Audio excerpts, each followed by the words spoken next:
May mga larawang hindi lang basta tinitingnan. May mga likhang sining na sumisigaw kahit walang salita. Ito ang The Scream ni Edvard Munch, isang figurang tila natatakot o baka nagsasabi lang ng totoo.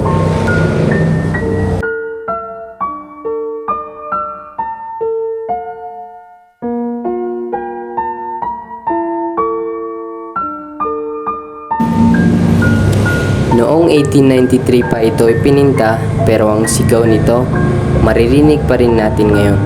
Hindi lang ito sigaw ng isang tao, ito ay sigaw ng damdamin, ng pagkabalisa, ng pagiging tao.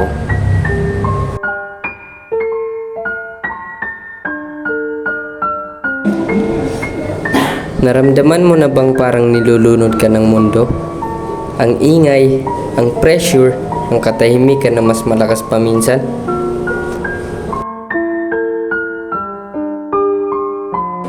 Nararamdaman ito ng sining, at The Scream ay isang paalala na hindi ka nag-iisa.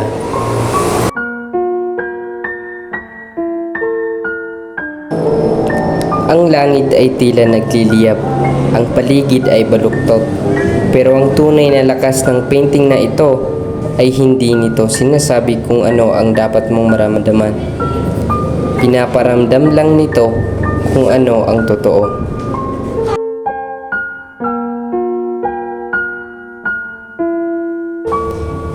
Ito ang kapangyarihan ng sining.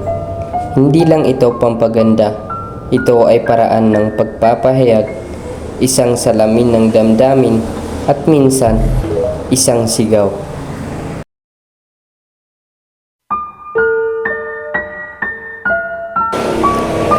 Sa mundong puno ng paghusga, takot at pag-iisa, ang sining ang lugar kung saan tayo pwedeng magtotoo, maging magulo, maging malaya.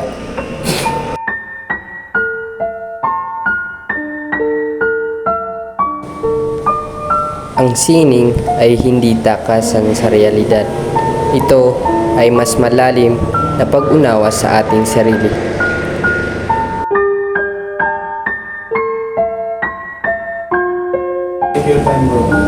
Ang The Scream ay paalala na okay lang na hindi maging okay, na ang paglikha ay paghilom, na ang bawat emosyon may halaga.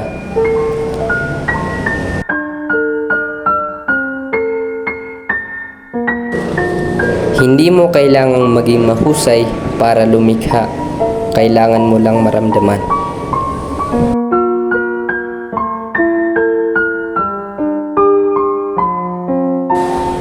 Sa bawat likha, sa bawat pintura, sa bawat kwento ay may sigaw na bumabagtas sa katahimikan.